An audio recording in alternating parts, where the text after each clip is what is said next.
A deputada federal do PSL de São Paulo, Carla Zambelli, disse que é preciso deixar as pessoas irem trabalhar, é preciso acabar com o isolamento, porque se as pessoas tiverem fome, elas vão roubar para poder comer.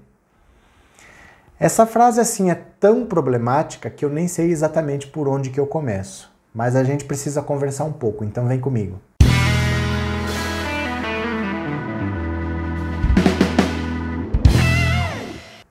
Olá meus amigos, tudo bem com vocês? Que bom que vocês voltaram. Se é a sua primeira vez, seja muito bem-vindo, muito bem-vinda. Meu nome é Roberto Cardoso. Aproveita, se inscreve no canal, tá? Fortalece o nosso trabalho, dá um cliquezinho. Você não sabe a importância que isso tem para levar informação para cada vez mais pessoas. E se você ainda quiser contribuir, você pode se tornar membro por R$ 7,99 por mês, mas aí é a seu critério. Tá certo? Olha, a Carla Zambelli vocês devem conhecer porque ela é uma das bolsonaristas mais ferrenhas. Tem ela, tem a Bia Kicis e tinha também a Joyce Hasselman, né? Que essa já pulou fora do barco faz tempo, tá? Agora virou oposição. Mas a Carla Zambelli é provavelmente a mais ferrenha defensora de Jair Bolsonaro. Para defender a política do Bolsonaro, que é deixa as pessoas trabalharem, é só uma gripezinha, não tem que ficar isolando ninguém não, ela disse talvez a frase mais infeliz do ano. Ela disse que é preciso que as pessoas voltem a trabalhar porque a pessoa com fome vai roubar. Isso é tão problemático, é uma frase assim tão carregada de preconceito, tem tantos erros numa frase tão curta, mas vamos lá. Qual que é o primeiro erro? O primeiro erro é que primeiro ela está praticamente estimulando que as pessoas roubem. Porque, raciocina comigo, quando ela fala a pessoa com fome tende a roubar, ela está dizendo que isso é uma coisa natural, que é natural que a pessoa com fome tenda a roubar. Se ela diz isso, ela não pode considerar isso um crime, né? Porque ela está dizendo que é uma tendência natural do ser humano. Então, meio que ela já está dando uma desculpa. Ela está praticamente incentivando, ela está falando, olha, se isso acontecer, não é culpa de vocês, vocês estão com fome. Então, o enfoque do problema está errado. Ela não pode falar assim, se as pessoas tiverem fome, as pessoas vão roubar. Não pode falar isso porque não existe essa relação. As pessoas não roubam porque estão com fome, não existe essa relação, tá? A segunda parte problemática desse raciocínio é associar pobreza com criminalidade. Nesses detalhes que a gente vê o quanto a pessoa é preconceituosa. Porque parece, por exemplo, que no alto escalão lá em Brasília, onde as pessoas são ricas, têm privilégios, têm verba de gabinete, tem verba para contratar assessor e fica com parte do salário, parece que essas pessoas são honestas. Parece que essas pessoas não roubam, né? Parece que a pessoa assim que tem acesso a verbas públicas, então, parece que ela não rouba porque ela tem um salário de 30 mil reais por mês, por que ela vai roubar? O que faz roubar é a fome.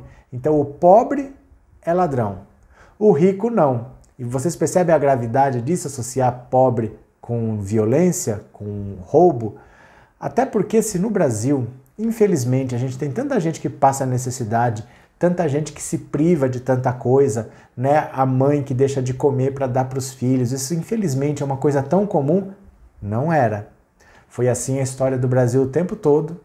Nós tivemos 13, 14 anos em que essa realidade mudou e infelizmente estamos fazendo o caminho de volta agora. Estamos pegando pessoas e colocando de novo abaixo da linha da pobreza. Não era, está voltando a ser. Mas é tanta mãe que deixa de comer, tira da própria boca para dar para os filhos, que se isso fosse motivo para roubar, o que já não teria virado esse país? Né? Imagina se todo mundo que tivesse fome saísse para roubar. Então é um raciocínio extremamente complicado, porque ele é puro preconceito, ele não tem lastro em nenhum tipo de dado, não existe essa relação comprovada. Você pode ver nos países mais pobres e ver nos países mais ricos, não existe essa relação de crime com pobreza, existe essa relação com outras coisas, né? Com o nível de escolaridade, com as oportunidades no mercado de trabalho, várias coisas influem, mas não simplesmente dizer que um país pobre é um país onde é mais violência, não existe essa relação.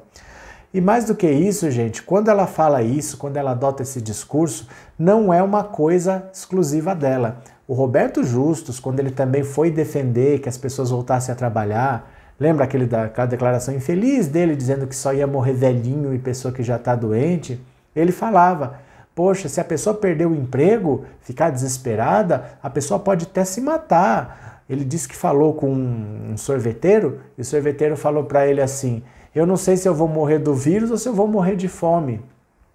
Eu acho engraçado isso, né? A pessoa vai perder tudo e vai se matar. É uma frase de quem sempre teve tudo. Né? Não é uma frase de quem já foi pobre, é uma frase de quem sempre teve tudo, de quem sempre foi privilegiado, sempre teve do bom e do melhor.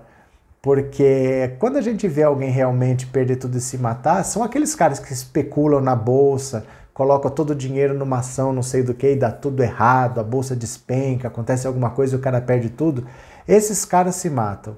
Mas o pobre, como ele vive numa realidade de luta, numa realidade de batalha, se ele perder tudo, ele chora, ele sofre, mas dali 15 minutos já chega um para ajudar, já chega outro para ajudar, vamos reconstruir, vamos recomeçar. Pô, teve uma enchente, inundou a casa dele, perdeu tudo. Dali a pouco ele já está jogando água, já está limpando, já está vendo o que dá para fazer, já vem doação daqui e dali, e eles recomeçam. Pobre não tem tempo para ficar chorando as mágoas, para pensar em se matar, porque ele tem um monte de filho para alimentar, tem pessoas que dependem dele, ele não vai se dar ao luxo de se matar e largar todo mundo lá. Isso é o raciocínio realmente de quem sempre teve tudo. Para eles, trabalhar é uma coisa tão horrível, veja só, para essas pessoas trabalhar é uma coisa tão horrível que se ela perdesse todos os privilégios e tivesse que trabalhar, ela se mataria. É isso que está embutido nesse raciocínio.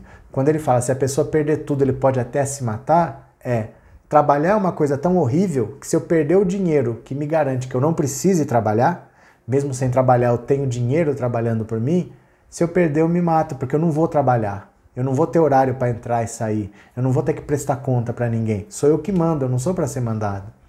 Então essas pessoas que têm realmente essas frases que associam pobreza com crime, dizer que o pobre pode se matar, que o pobre pode roubar, são pessoas que nunca tiveram nem perto do que é essa situação na vida real.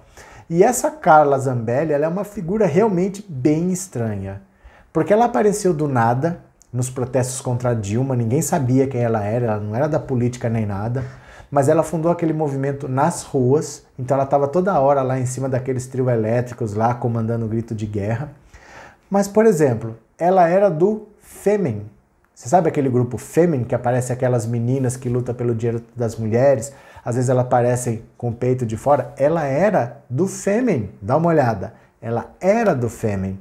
Então ela se diz liberal na economia e conservadora nos costumes, mas era do Fêmen. Veja se tem cabimento um negócio desse. Ela também se diz apoiadora do presidente da República, a maior ferrenha apoiadora do presidente da República, mas ela diz que ela é monarquista. Como assim? Ela diz que conversou com a família imperial. Gente, nós nem temos família imperial. Tá? Nós já tivemos uma família imperial quando a gente tinha império. Já faz 130 anos que o Brasil é uma república, nós não temos mais uma família imperial. Existem herdeiros daquela família. E ela vem dizer que ela conversou com a família imperial. Nós não temos uma família imperial. E ela é monarquista. Mas como que a pessoa é monarquista e defende o presidente da República? De que lado ela está? Ou ela está do lado do monarquismo ou ela está do lado da República. E já foi decidido em plebiscito pela vontade do povo que o Brasil é uma república. O Brasil não quer ser monarquista. Então como que a pessoa pode ser tão estúpida ao ponto de ser monarquista em 2020, com tanto problema sério para defender, no meio de uma situação de saúde pública como essa, ela vem defender o fim do isolamento, porque se as pessoas não comerem, elas vão roubar. Você percebe que isso é o tipo de pessoa desqualificada, que nunca deveria ter um cargo público? Que tipo de gente votou nessa mulher? Pensa nos ideais de uma pessoa que fala, vou dar meu voto para essa pessoa ser deputada, porque ela está lá para fazer lei. Um legislador está lá para fazer leis, as leis que regem esse país. Então você vê que o eleitor que vota no Tiririca acha que é um voto bacana votar no Tiririca. Já elegeu o Clodovil, já elegeu o Frank Aguiar, o cãozinho dos teclados. O cara vai lá e dá um voto para ser legislador, para fazer lei, para uma mulher dessa, que não tem a menor noção de onde está, que não é da política, que não é preparada e que tem esse tipo de raciocínio. Vai lá e dá o voto para ela. Por isso que eu falo para vocês, vamos abrir os nossos olhos, porque mesmo que você consiga colocar o presidente que você quer, não é assim tirar o presidente que está lá e colocar o presidente que você quer, porque o seu voto precisa ser dado com sabedoria para as pessoas que vão fazer as leis. Então tem que ter maioria na Câmara e tem que ter maioria no Senado. Se você não tiver isso, o presidente não governa. Tá? Não tem como você governar sem essa parceria. O presidente tem que trabalhar junto com a Câmara, com o Senado, tem que ter articulação. Hoje, para vocês terem uma ideia, o Senado, vamos dizer, 80% é de direita. Então, um presidente de esquerda teria extrema dificuldade para negociar, porque eles são de direita e a maioria é radical. Então, nós precisamos não só colocar o presidente que a gente quer, tirar essa praga que está lá, ninguém nem sabe como, mas tirar essa praga que está lá, mas tem que colocar, não é só o presidente, não. Você tem que ter vereadores, deputados estaduais, deputados federais, senadores, votar com coerência. Infelizmente, a maior parte da população brasileira não é politizada, não tem nem ideia do que é direita e esquerda e acaba votando em Alexandre Frota, acaba votando nessas aberrações que tem por aí. Pessoas que estão lá fazendo leis e nem sabem como funciona. Não sabe como funciona o Congresso, como que os bastidores do poder, não tem ideia. Então, se a pessoa não tem um tipo de atuação, você se prepare. No fim do ano vai ter eleição, você vai ter que eleger vereadores, vote com sabedoria.